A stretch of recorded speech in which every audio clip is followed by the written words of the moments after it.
falando dele, porque o presidente do Banco Central afirmou, durante uma participação no fórum realizado pelo banco BTG Pactual, que a instituição vai subir a taxa de juros, o Banco Central, se for preciso, independentemente de ele estar no BC ou não.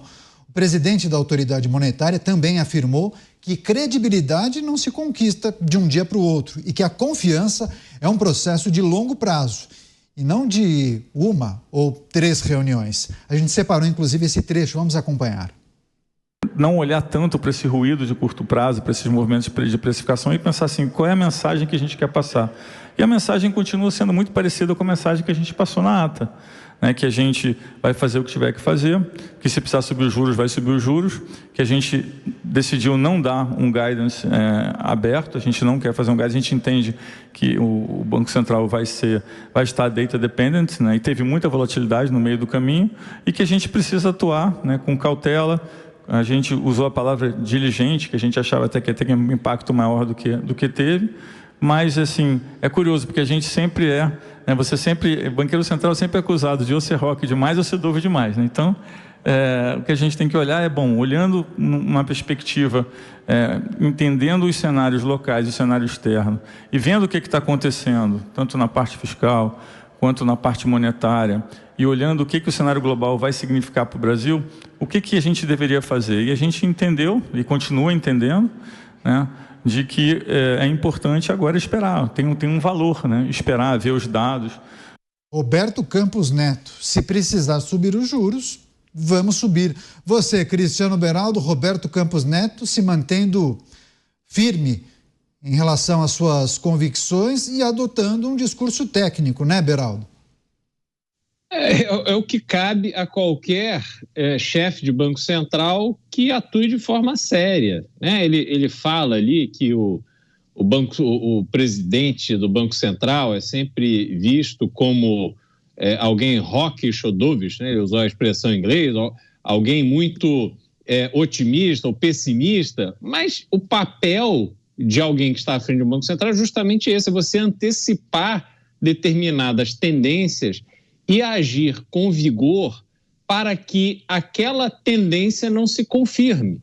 Então, conforme você vê uma medida dura ou excessivamente macia do Banco Central, ele está tentando reverter uma tendência e, em geral, esse efeito é sentido ao longo do tempo, e aí muitas vezes parece que a posição do Banco Central foi excessiva, mas é exatamente isso que o Banco Central tem que fazer para que as pessoas nas suas vidas cotidianas tenham a sua atividade guiada numa determinada direção e que essa direção seja a direção que preserva os interesses do país. Em algum momento, há falta de consumo, então o Banco Central tem que tomar medidas para estimular esse consumo. Em outros, há consumo demais, então precisa frear o consumo, tem os efeitos inflacionários e tal, enfim, todo aí um emaranhado de termos técnicos e consequências e tal, que para a população comum é muito difícil, às vezes, entender, mas o fato é que o papel que ele está desempenhando é exatamente o papel que precisamos que seja desempenhado do Banco Central. Por isso existe a preocupação com uma influência política que pode passar a haver a partir da sua substituição. Por quê? Porque quando você tem o presidente do Banco Central atuando não com as bases e referências econômicas da macroeconomia, mas sim com aquilo que o governo está a fim de fazer, porque ele tem os seus interesses políticos e eleitorais, aí, meus amigos, as consequências são devastadoras. Você não consegue mais colocar o trem no trilho. É justamente isso. Você vê o trem descarrilhando de uma forma e aí você vai ter que lidar com problemas gravíssimos, como outros países que fizeram isso, como a Turquia, por exemplo. Você tem uma inflação absolutamente fora de controle, você tem todo um ambiente econômico artificial, você não consegue mais atrair investimento, você não consegue mais criar emprego. É um caos.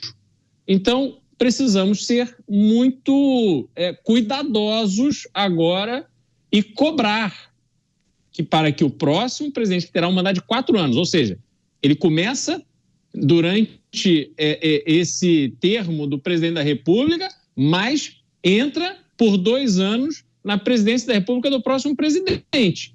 Então tem que ser uma pessoa muito responsável e consciente das suas obrigações, cara. Pois é, você, Dávila, nesses quase 2 anos de administração desse grupo que está no poder, Campos Neto foi muito, mas muito criticado, só que ele se manteve firme ali. Ele não cedeu. Se tivesse cedido, Dávila, a situação poderia estar pior, né? Com certeza, Caniato. Aliás, a situação está boa. A fotografia do momento no Brasil é boa. A economia está crescendo. Nós temos baixo desemprego, né? As empresas estão apresentando balanços muito bons e grande parte disso é crédito a uma política monetária racional e estável. Não podemos esquecer que Roberto Campos Neto foi eleito ano passado o melhor presidente de Banco Central do mundo. E parte deste mérito e reconhecimento de todos os demais países ao presidente do nosso Banco Central é fruto justamente, como bem falou o Beraldo, de antecipar um cenário que era preciso começar a subir os juros muito antes do que os outros países subiram, justamente para evitar um descontrole da inflação. E foi ao fazer isto é que hoje a economia está colhendo os resultados dessa política monetária que foi adotada lá atrás, né? Então, primeiro, é considerado o melhor banqueiro central do mundo, tomou as medidas corretas de antecipar a subida do juro quando outros bancos centrais, inclusive dos Estados Unidos, demoraram muito para começar a subir a taxa de juros, e foi por isso que o Brasil começou a diminuir a taxa de juros enquanto os outros estavam subindo a taxa de juros.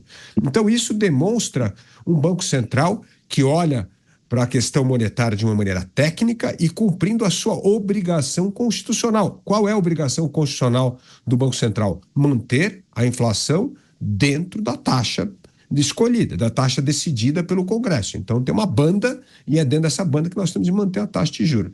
E segundo, ele mostrou esta enorme qualidade que você falou de resistir a pressões políticas.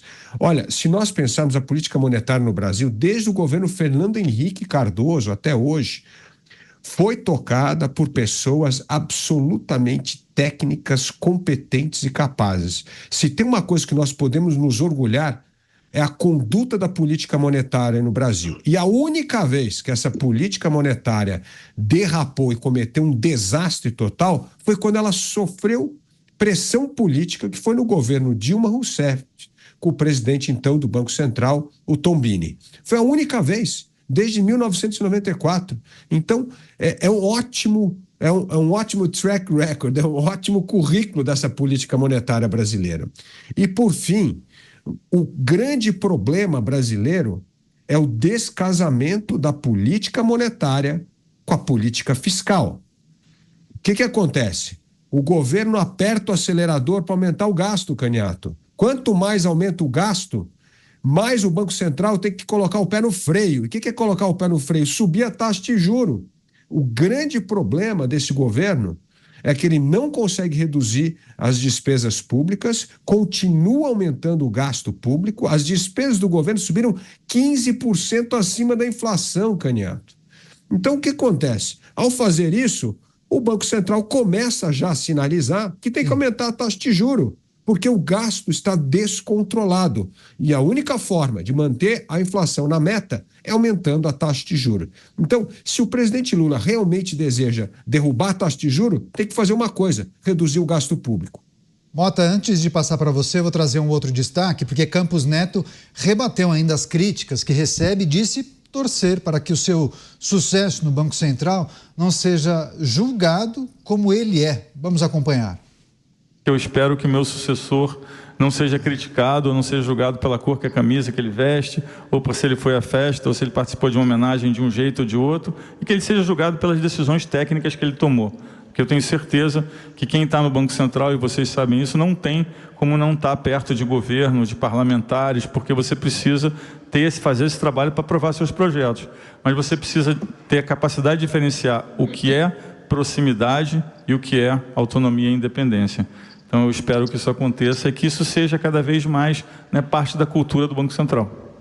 Então dizendo que o seu sucessor, ele espera que o seu sucessor no Banco Central não seja tão julgado como ele é ou foi. Você, Roberto Mota, muitos indicam que Gabriel Galípolo, que foi por bastante tempo o número 2 do Ministério da Fazenda, né? Assim como o Fernando Haddad, deve suceder Roberto Campos Neto, que deseja que ele não seja tão criticado e julgado pela administração federal. Bom, se é o presidente Lula quem vai indicar, dificilmente isso vai acontecer, né, Mota? Bom, tirando o fato de que se esse for o sucessor, ele já está sendo julgado e criticado e atacado até pelo PT, né? Então, o que eu queria dizer, Canhato, eu vou sair um pouquinho da linha aqui do comentário, porque eu preciso lembrar que Roberto Campos Neto é neto de Roberto Campos. Muita gente não conheceu, não se lembra de Roberto Campos, economista, diplomata, senador, um dos grandes pensadores do Brasil. Portanto, Roberto Campos Neto tem vocação de estadista no sangue. Foi isso que ele demonstrou como presidente do Banco Central. Postura de estadista. A gente acostuma porque a gente não está acostumado com isso. Alguém que tem consciência da sua missão, do seu trabalho e executa a sua missão, respondendo apenas à sua consciência. E não para discutir com todo mundo que fica jogando pedra ou criticando. Eu vou dar o meu palpite aqui. Eu vou ser contrário à opinião do Cristiano Beraldo. Eu acho que o Campos Neto não pode voltar para a iniciativa privada de jeito nenhum. O Brasil precisa de estadistas como ele. O Brasil precisa desesperadamente de homens públicos como ele. Quem sabe, aqui eu vou especular, em um primeiro momento, quem sabe, reforçando a equipe de algum governo estadual, só uma sugestão, pessoal. E aí, quem sabe, lá na frente, disputando um cargo majoritário. Pode ser o cargo de senador, como foi o seu avô, ou pode ser um outro cargo, mais alto ainda, onde ele possa colocar o seu preparo, a sua inteligência e a sua coragem a serviço de toda a nação.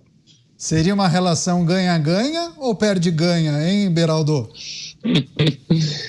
Não, o ponto é que esse brilhantismo, muito bem destacado pelo Mota, e essa tradição, realmente, Roberto Campos foi um dos grandes brasileiros de todos os tempos. Aqueles mais jovens que não tiveram contato com o trabalho de Roberto Campos pelo Brasil deveriam ler seus livros, conhecer a sua história, porque realmente Roberto Campos serve de inspiração. E é natural que Roberto Campos Neto desperte esse interesse, essa vontade, como a do Mota, e que é a minha também. É óbvio que a cena política brasileira precisa de pessoas qualificadas e comprometidas com o Brasil.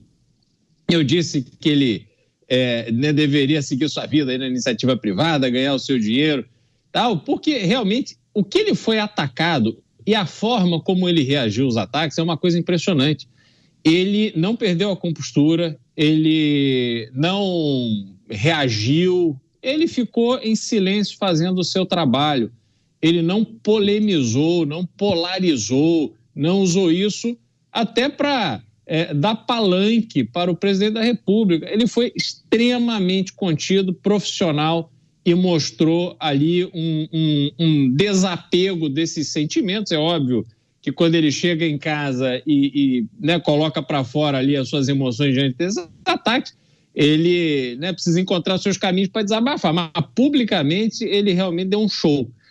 E aí o que acontece é que uma pessoa como Roberto Campos Neto, para liderar um processo, para ser candidato a presidente, como propôs o Mota, ele precisa, no Brasil de hoje, ter um pouco de Javier Milei. Tem que ser um pouco doido, porque senão a gente não vai conseguir fazer as mudanças que a gente precisa. Como ele não é doido, ele é um cara muito centrado, muito contido, deu demonstrações muito claras, ele precisa de uma equipe no entorno dele que tenha esse sentimento de ir para cima e para o embate e tal. E eu acho que seria essencial nesse projeto, Caniato, que Roberto Mota estivesse ali do lado de Roberto Campos Neto para desempenhar essa função. Eu vou passar para o Dávila. Dávila, queria também que você fizesse uma reflexão sobre a possibilidade de Campos Neto embarcar em um projeto para o Brasil, disputar algum cargo público. Agora, com perdão da palavra, muitos devem questionar, será que ele tem saco para isso? Porque eu me lembro do ex-ministro de Jair Bolsonaro, o super-ministro Paulo Guedes, né?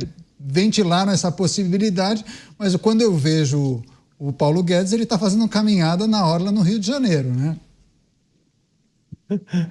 Olha, eu acho duas coisas. Primeiro, Roberto Campos Neto é uma pessoa que tem espírito público.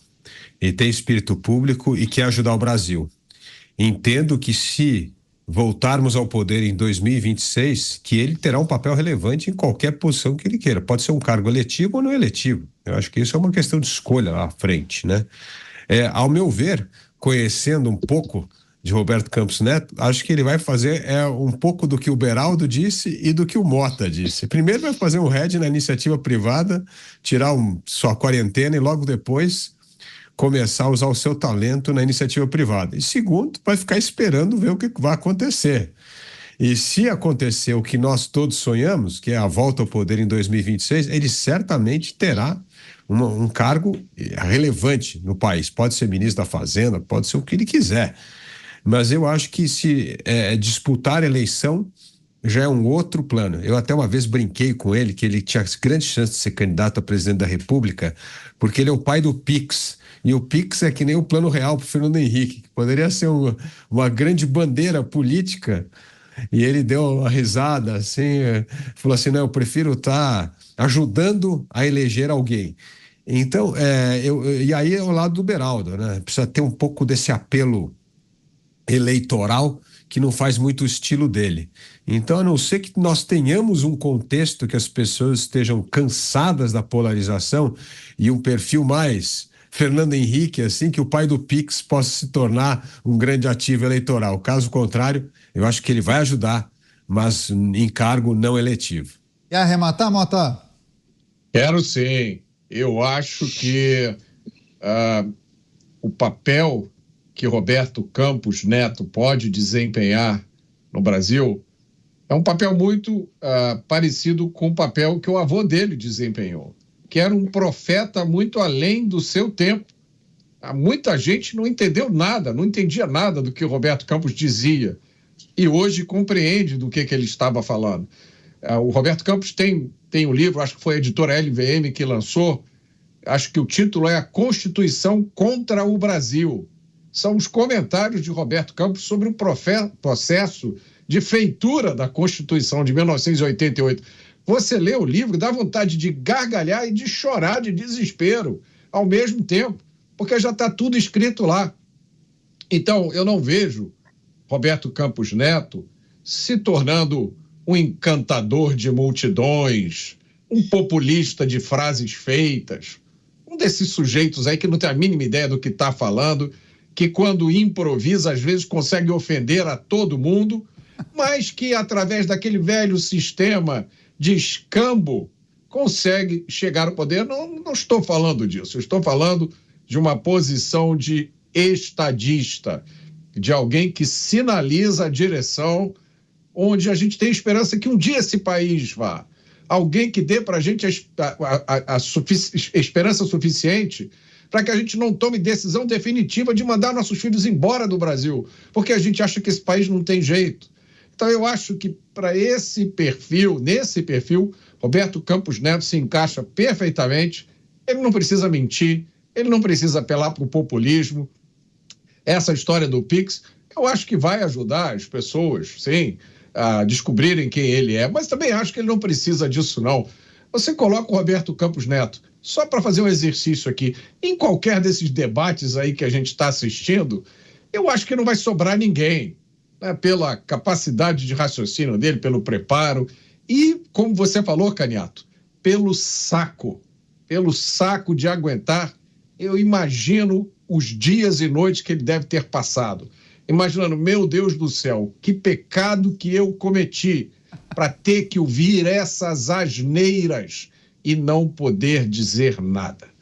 Muito bem, missão dele foi cumprida. Agora eu acho que outras missões tão ou mais importantes o aguardam.